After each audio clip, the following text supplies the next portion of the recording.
Hello, everyone, and welcome back to another Fighter Heart podcast. Today, I'm sitting here with Jeff Maynard. Thanks for coming on, Jeff. Thank you for having me. Yeah, we're honored to have you on. Usually, we like to just get right into it right away. So, Sure.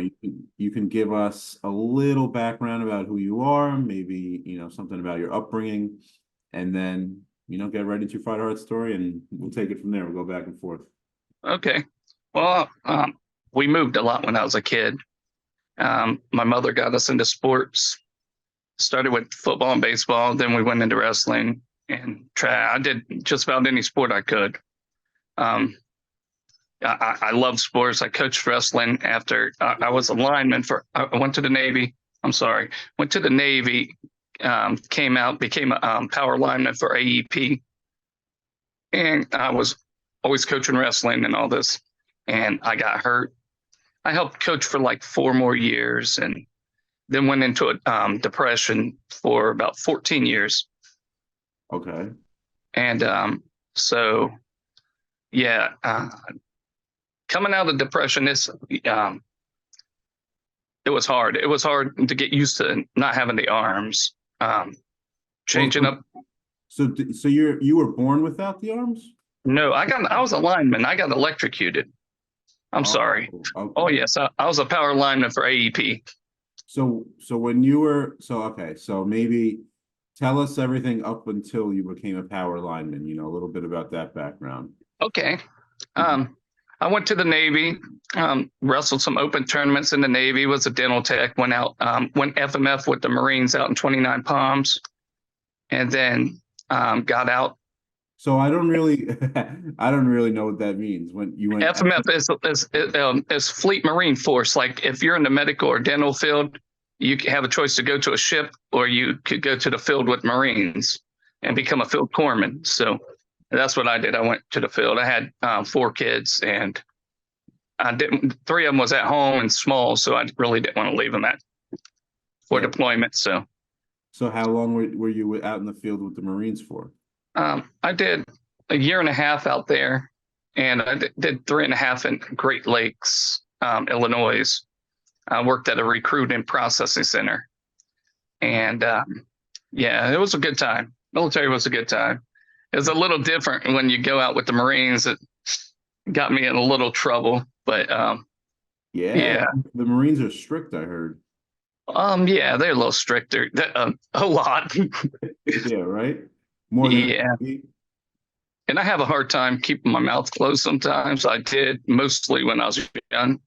It was bad. I was always in trouble. So I assumed a push-up position and dead cockroach position many times. yeah. And yeah, my mouth always got me in a little trouble. But I'm trying to fix that.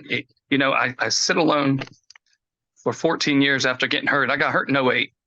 And I sit alone in depression for like 14 years, not pushing everyone away. Everyone would call, friends, family, and I just wouldn't answer. I just didn't want to hear from no one. I got to the point, my kids, when they turned 18, I was like, okay, now I could just die. I went to the spot like, I'm done. I did everything I wanted to. My kids are raised. They're good.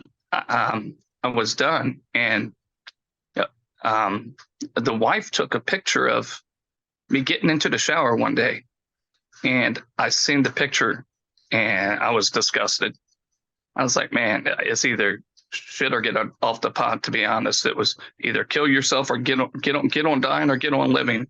And I decided to start working out. I was like, okay, I worked out. I did my own workout for like 8 months at home and lost 68 pounds. I was pretty happy, but I lost all my muscle from sitting around for so long. So I started So lifting last May. you're saying when your wife took that picture, you were overweight. You Oh, I was 235 pounds, and I'm a small frame guy. Right now, I'm running 168 to 172. And yeah, 235 was not good on me. And arthritis all down the spine, the hips, the knees, and ankles. And then I got neuropathy in the foot. I started having all these little problems, and I let it beat me down. And that was my excuse not to get off the couch for so long. And once I did, I haven't looked back. I said, What? I started going to the local Y here, and And I was like, they was like, what are you coming in here for? I was like, well, I said, I lost all this weight. Now I want to show people what 50 should look like, because in August I'll be 50. So I was like, I want to show them what 50 should look like. And then we got working out, and my trainer found out he is a power lifter. And so I was lifting with him, and it was one of the first few days I met him. And I was asking him how much he lifted. It was like 455 on deadlift and 435 on squat. And I was like, I'm going to beat that. I said, I'm going to get 500. I said, I'm telling you. And I think they thought I was joking at first, but I never got into weights, but I always felt strong. Mhm. So when I started doing the weights, I started enjoying it, and it was getting easy. So I've had to change up workouts and change up how I attack it, because I'm playing multiple sports now. I have like a soccer team I'm on, and I got this powerlifting. So trying to do the cardio and not burn too much muscle, and trying to do this powerlifting and keep your weights going up and not losing weights for next competition or something. It's a little hectic right now. Well, But it's good hectic, right? I will never go back to a couch. I'm telling you, once you get out of it and you start you get this empowerment. You feel like, I was like, I was on a podcast before, and I told him, I said, look, I wanted arms. I was trying to fight to get double arm transplant. And I was like, well, I seen a guy in Iceland got it at like 49 years old, and now they work and all this. And I was like, oh, that's what I want. So I got myself in shape. And now that I'm in shape, I don't want the arms now. Really? I said, it made me stronger than I would have ever been, physically, mentally, emotionally. It's got me out of depression, just being out here working out. And when we have so much support from the community around here, and it's just an amazing thing right now. Can you tell us a little bit how you actually, the initial accident where you lost your arms? I could tell you what they told me. I really don't remember that. I know it was a nice day. Said I was working stuff with the hot stick, and for some reason I came down, hung the hot stick down onto neutral, they said, and then I went back up and grabbed the hotline. I really have no clue what happened. I just had got back like the day before. I was out of town working for 30 days, and I was supposed to start a vacation because my daughter had made nationals in gymnastics, and I was supposed to start vacation that Friday evening, and I got hurt. So I had to send her without me, and she fought it, but I didn't want her to miss that and sit up there and have to wait for me in the hospital. She earned that, so she needed to go ahead and do it. Yeah, so what was your first memory after you touched the line, like waking up in the hospital? I remember the guy said he brought me down the bucket, and as soon as he unsnapped my harness, because I guess I slumped down in the bucket, he unsnapped my harness. He said, you started walking. He said, just like a mile walking. And he was like, let's take a break under the shade tree. We need a little break. He was like, and he told me, I was telling him I have to get the job done. He was like, oh, let's take a break first. Well, the next thing I remember, a helicopter guy said, have you ever rode in a helicopter? I said, no. And then they said, we're taking off. And I guess I talked to thousands of people Friday and Saturday and started going septic Sunday. So they had to rush me in and take the arms. And I woke up Monday. So after you got shocked, you were walking around talking to people, but you just don't remember? Yeah, talking to my coworker. Yeah. I didn't even know my arms were burning. I mean, shock is an amazing thing. I remember at the hospital, I'm sitting here and I'm burnt like as black as my shirt from the elbow to all the fingers are going on my left hand. And then most of the fingers, except for like a kid making a gun look, was going on my right hand. And I had just the thumb and the index finger. And it was all black all the way up to the elbows, and they kept slicing around the bicep because it was swelling bigger than thighs, and where all the fluid tried to rush and trying to help heal it. But when you get electrocuted, it poisons your bloodstream. Oh. So it started making me septic and had to have multiple blood transfusions. And they took both arms, 1.5 chest muscles, and some of his side, more on one side than the other. So I guess like most people would die from that, no? They told me it takes half a milliamp to stop a heart, and they said you had 30 to 50 amps go across your chest, and we don't know how you made it. I Wow. had no clue. Yeah, it was different. It changed me. I thought, if I get an accident like this, I didn't want to live. But and going through this little process of getting better mentally and handling it a little better, and seeing that I could help other people, I want to show people there's no limits what people can do if we put our mind to it. I have so many things I want to try. I said I want to get a mixed martial arts fight. I've seen two armless guys in a sanctioned fight, and it came on, and buddy sent me the video. I was like, how do you get winner? I hit the video. It was like, how do I get winner? Never got contact. I was like, I just want to try. I don't care if I go out and get knocked. It really don't matter. But I don't think I believe in myself enough to believe I can handle myself. So I would like one try. Well, you're definitely a tough dude, so I mean, I'm sure you do pretty well. I deal with pain pretty much every day. So when I get in little other things, it kind of makes the pain go away. So my brother thinks I'm crazy. I'll run up and be like, man, just punch me in the face. Sometimes you need to feel it and make sure you're still. I was like, man, I was able to handle this when I was young. Just let me feel if I could handle it still. But you get old and you start like, man, I need one more. I loved the physicality of boxing and wrestling and all the mixed martial art. I loved all the physicality. So yeah, now and then you're going back into the sports now. Yeah. So you woke up what, like a few days after your surgeries, I guess? I woke up Monday. They took my arms on a Sunday. I woke up Monday and was taken off walking. They tried to hold me down. My brother had to carry the IV bag with us because I wasn't staying in the hospital bed long. We snuck on the OSU field and all that at Ohio State. So I was down there at their burn center. So they left the gate open on their football field. So we was out on the horseshoe throwing the Heisman pose and stuff at the 50. It was pretty fun. How old were you at this point? I got hurt right before I turned 34, so 33. 30. That's how old I am. Are you? Yeah. I've been like 16 years. I'll be 50 in come August. Wow. And I sit in depression for that long, but I did get a motorcycle modified. I drive motorcycle. I drive a car. I mean, there's a lot of things that people ain't seen yet that I'm going to show them. Look, man, I just want a chance for other people to see it because there is a chance. I believed I rode on the back of my wife's motorcycle for a year, and because I used to ride them, and I went out and bought a bike. Didn't even know if it could ever be done. I went and bought a bike and said, "Look, here's what I'm thinking. Can you do this?" And they modified it for me. So. So it was never done before. It was like no. Yeah. Oh. I got one of them Can-Am Spider F3s, man. They're fun. What is that? It's the motorcycle with the two front wheels and the one rear. Oh yeah, I've seen those. Oh yeah, I got a semi-automatic, so I shift gears with my shoulders, man. I push, pull, steer, and throttle, and all that. So how does it work though? Like how do you switch? Like I put my shoes up in these foot holders, and then I push and pull like back and forth. It has electric power steering on it on the bikes that come with that, but we added foot steering to the to right underneath where the steering column is.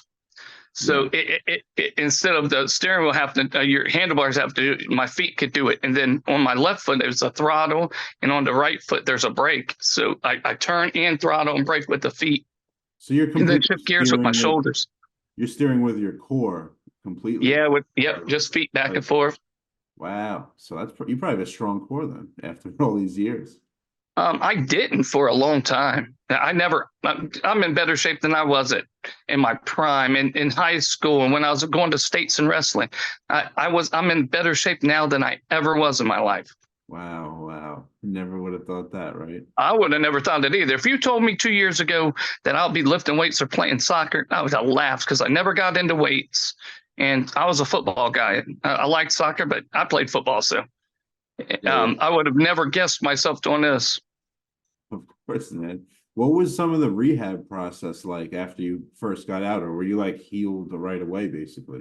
They they tried to keep me in like Dobbs Hall at OSU. They rolled me over there. It was like going to be like 3 or 4 months of physical therapy to get me. And I threw a fit the first night because it looked sad. I rolled in there. They wouldn't let me walk, and I've been walking since I got hurt, since I woke up from surgery. So they made me ride a wheelchair, and then they're rolling me down the hall, and everyone's missing like legs and stuff from like diabetes and all this. And it's just a sad thing. I'm like, look, I need to get out of here. I know what I need to get better. I need to go home with my kids. And I threw a fit. They took me over there at 6 p.m. They let me out by 12 the next morning. I was like, I know I need to go home. I was 21 days in the hospital. That was long enough. Yeah. So they let you out? Yeah, they let me out. I had to let you go, right? Yeah. And then I got messing around with my toes lately. And before my power lifting competition, like 2.5 weeks before, I had to get half a big toe cut off. Because And it was like, they weren't, I had a bone infection. I had neuropathy so bad, I couldn't feel that. I snapped it off like 8 months before. no. And I had toenails removed. And when the toenails come back, or the skin comes back, it was just like meat will build up on the side. So I'd use anything I could to scrape that extra meat off.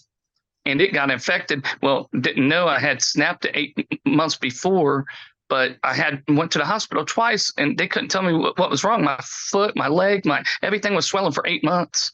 And then I go in, they said, you have a bone infection. And I know it could kill you and spread easy. And I was going to try to do it after my weightlifting event. He's like, well, you keep it pretty clean. If you don't feel pain nowhere, he said, and watch it, and we could do it after your thing. Well, I started feeling pain, then it started spreading. So I was like, man, I need to get in there real quick. So I went in there, and they was like, we're not going to take it off if you plan on lifting. I was like, oh, I won't lift then, I guess. As soon as I woke up, I said, oh, I'll be on the stage April the 6th. I said, I've been training too hard to try to get here. Yeah. But it was fun. You were on the stage, right? April 6th? Oh, yeah. And then I even face planted myself. That was pretty funny to me. I forgot I had the 400 and some pounds on me. And when they say drop it, everyone usually drops it after the deadlift and just like slams it down. And I was kind of excited. And it was like, I haven't used that harness much. So I forgot it was strapped onto me. So when they said drop it, I just let the weight go, and it buried me. Oh yeah, it was hilarious. I was like, man, that is my own fault. If we get hurt, it's usually your own fault. And losing concentration for a second, hey, what can you do? I'm back at it. Sorry. I did more weight the same week in a different stance just to show, hey, I just lost focus. Hey, I'm good. Yeah. So how does it work for you? Like when you go to the gym, how do you work out? Like what's your routine? 2 days a week. I got a buddy who lifts with me. He was my trainer, and then we just became training partners. He's like, you done passed me. He's like, we're partners now. We're training partners now. We're past me being your trainer. So it's cool. He's the one who got me into it, and we both lifted my first event, and we both got gold and national record. And it was pretty fun. It was exciting. Your first event, when was that? April the 6th in Parkersburg at Munster Bent Barbell. And I'm going back up there. They have 2 more this year, but there's 2 more I want to go there this year, and 3 other ones I would like to hit. So I'm trying to get like at least I was going to do July, August, September, all the way to the end of the year, but I was like, wait, better wait on July, do August, September, August to the end of the year, and have one the next 4 or 5 months in a row or whatever. Wow. So this is brand new for you. This is all new. Like I said, I started lifting weights in May, and then I had by December 27th, I got a 505 deadlift, and then on the Smith's machine, I had a 500-pound squat. Well, because I never knew I was going to be able to power lift. And then we started saying, he was like, man, we could get you out on the floor, I think. So we tried the safety bar. And with that bar, it was okay. It got me used to, had to change my stance because having no arms, I had to change. The Smith's machine makes it easy because you don't have to balance. You push the weight, but you don't have to balance. So having to learn how the weight comes on me and how I have to change my stance. And then I was getting that, then lost that toe. So I had to change it again. And it's just a mess. I got up like 365 on this spider bar, and we're waiting to get one. I've used it 3 times for like 20 minutes, and I think when I get it and get to practice with it, my numbers will get back up. Yeah, But so I'm having fun though. it's not even it's like you're using it as like a positive thing. Like Oh yeah, it ain't hurting me. I mean, this is making me stronger. I'm waiting on this one. I'm using this one I hate because it pulls me forward, but I'm getting good at it. So I think if I get good at that, then I'm going to be really good at the one I want to use. So yes, dude. So what's it's the only bar I was looking for bars, and it said bars where you don't have to use arms. I looked up, and it was like spider bar. You don't need arms to squat. I said, okay, that's what kind of bar I need. And once I figured out, I tried it, and I got 365 on the floor with it, like the first day using it for 10 minutes. So I assume there's like Olympic athletes that don't have arms, right? Or I are don't there? know. I was thinking about the Paralympics, but all I seen they had bench pressing. I was like, well, there's a lot of handicapped people out here with no arms too. I didn't know there's as many as there are, but I started researching lately, and there's a community of us. I was like, what? It's new because I had arms till I was almost 34, so I never counted myself as handicapped. So I've never got into the handicapped sports. I didn't know nothing about any of these disabled. I said, I wish I knew about this when I got hurt, because I would have probably stayed out of the depression by pushing myself into sports. Yeah. So yeah, so the depression, when do you feel like it was officially over? You said like your wife took a picture of you and you were like, all right, that's it. That was your turning point. The depression, I fight it still every day, but it's getting under control. I'm learning how to not take stuff so serious, and not letting what others say affect me now. At first I was like, you get a lot of trolls on when you're online or whatever. So you got to deal with it. And at first, I wasn't going to say anything. Then I was like, well, I could tell them they could come see how strong I am, and I need sparring partners. So you could come spar with me. Because I was like, I don't know if you got arms. I don't care if you have arms. We could spar, and whatever happens, happens. I was like, man, they ain't even worth my time. I do need sparring partners, though. But they ain't really worth the time. They ain't gonna get me mad because they can't control me. They can't stop it. I'm having fun. I'm so happy. There's if nothing ever comes of this, as long as I touch one person, I don't care. I'm having fun. I'm back in the world and getting through the depression. It's the hardest thing I think I've fought ever. The arms, I could deal with that. I deal with all this, but I never thought the depression would get me. I thought I was a strong person. It don't matter how strong you are sometimes. And then they put you on all the narcotics from the hospital for a bunch of years, and that does not help you. So I kicked all them, like 9 years of taking all of them. I was like, I'm done. I can't do this no more. And I went to the medical marijuana, and it was my first night's sleep when they told me, because I never believed in that either. So I was like, when the doctor said they're about to make this legal, it's for people like you. And I got my first night's sleep. I was sold. I was only doing it at nighttime, but then like 2 years in, I was like, well, I'm not in pain at night and I can sleep. Why can't I do a different strand where I don't affect me in the daytime, and I'll be out of pain and still be able to function? So that's way better than the narcotics they put you on. Oh yeah, it's better than Tylenol. Oh, no doubt. It's a calming effect. That's all I need sometimes, because I'm a little high strung and hyper. I'm like a kid, a Ritalin child. I probably should be on some, but no, I've just been like you have hyper. a lot of energy. Oh, I do. I skip around the gym. They don't know what to think about me. I'm like, dude, they think I'm like 25 or 30 years old. I'm like, I'm about to be 50. What are you talking about? Well, you said you're the best shape of your life, so. But I have fun, man, and there's so much support and so many people who come up and talk. I've been getting people from like Australia sending me things, telling me their story and telling me how I inspired them. And I had a kid, they asked, could I mentor him? And I am excited. I said, I came out just, if I helped one person, I was fine. I said, if I could touch other people, and if all I have to do is go out here and do whatever they want me to, try whatever, you give me 2 months to try something, I'll try anything. And you let me train for it a couple months and I will try. I've thought about the Appalachian Trail, the Pacific Crest Trail, the highest mountain in the continental United States. I'm trying to find ways to push myself. So if anyone comes up with some ideas, I said, I am definitely down. Well, are you on social media? I'm sure people would. I'm trying to understand this social media stuff. I'm old school. I didn't play with the social media, but I got an Instagram now and my Facebook account. And I don't have a TikTok yet. I think I have one, but I don't have the paid ones or whatever.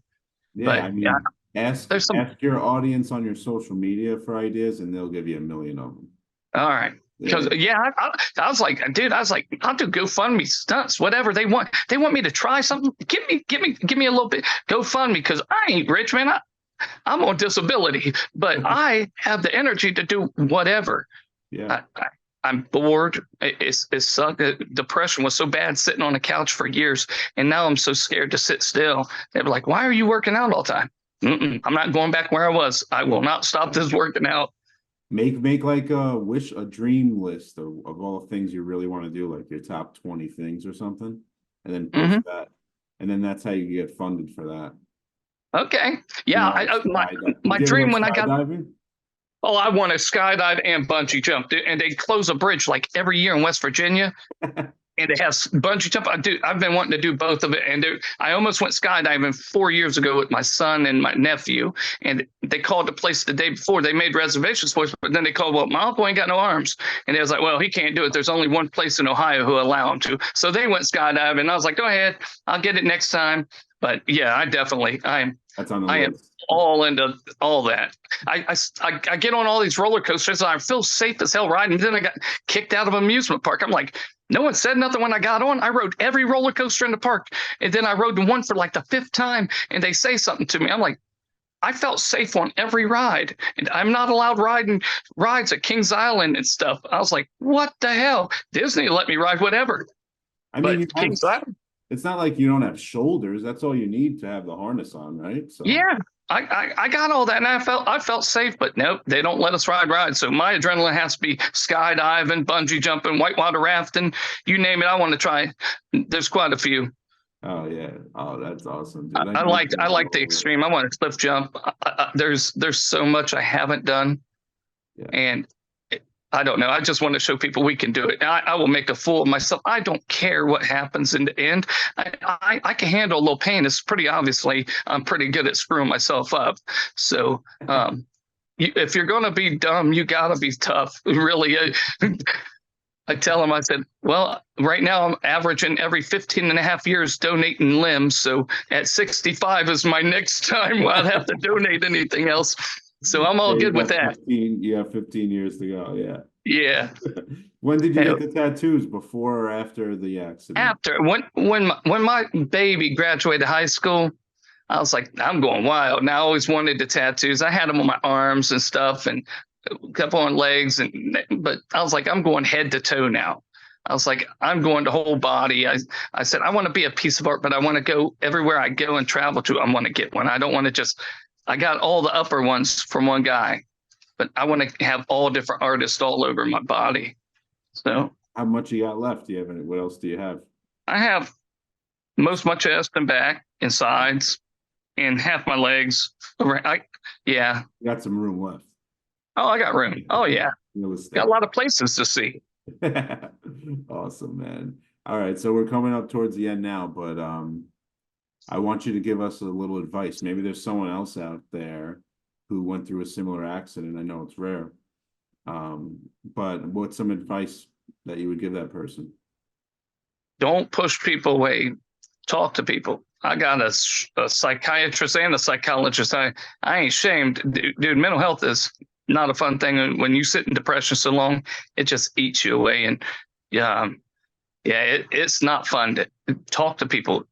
That's what I didn't do. Everyone told you gotta be tough, you gotta be strong, you gotta be this, you ain't gotta be shit. You gotta figure out how to live after this happens to you.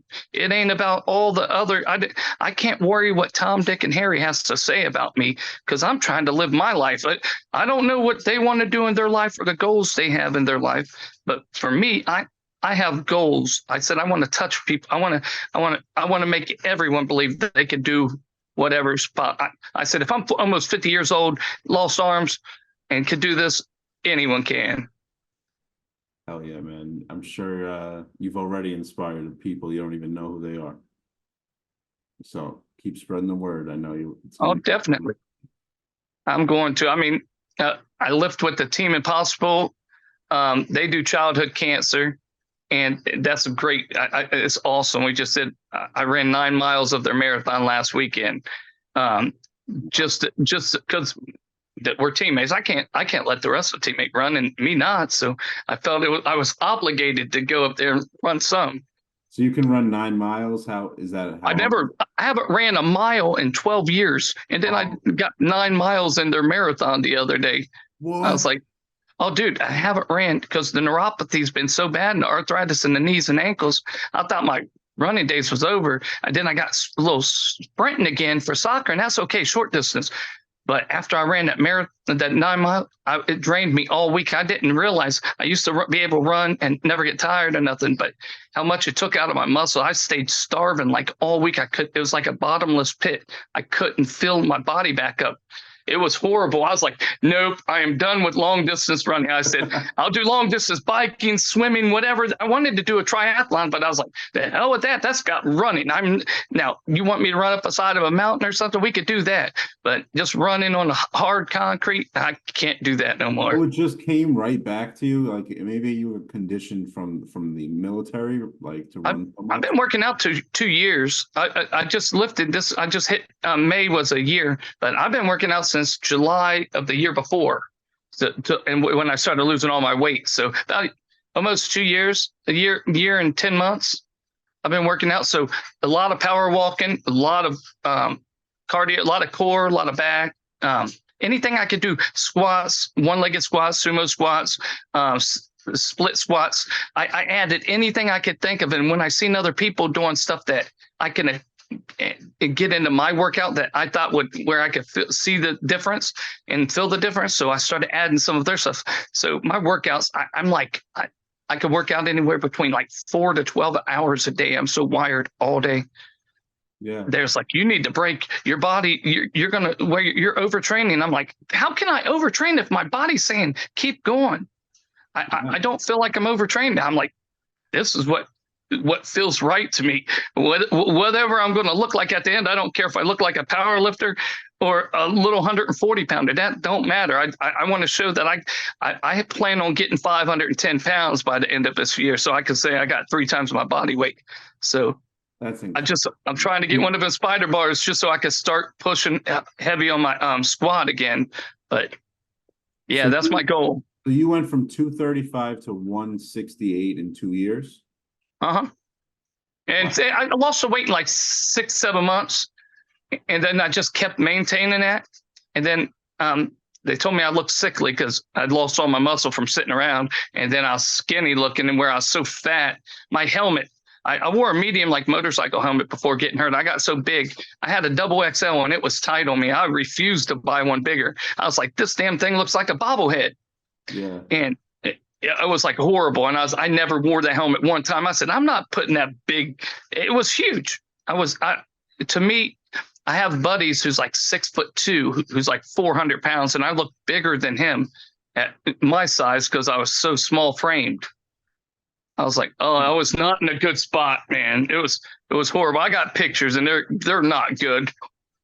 Well, I mean, I will post them eventually online here once I get some decent ones now. You know, got to make sure I got clothes on because they like catching me. I'm a streaker sometimes. Yeah. Well, Jeff, thank you so much for, sharing your story. No, thank you guys for having me, man. Keep spreading the word. And how can people follow your journey? What's your social media? Instagram is Maynard 1974. and Facebook is just Jeff Maynard. You'll see a guy with no arms on there on a motorcycle. So I mean, yeah, it's pretty easy to find out one. I don't know. I'm trying to figure all this social media out. As soon as I figure it out, there'll be more stuff, I promise. But I'm trying to shoot all the videos. But trying to have, when you have no arms, to try to shoot a video is not easy. So you have to always have someone to video for you. So yeah, I'm trying to get there. Well, there's a few devices you can say like, hey, DJI, start filming, Oh, really? You could just talk to it. Yeah. Oh, then I need to find, that's the kind of stuff I need. Yeah. I'll talk to you after this, but everyone else, thank you so much for listening to or watching another Fighter Heart podcast. Thanks, Jeff, for coming on, and maybe we'll see you again soon. Thank you guys for having me.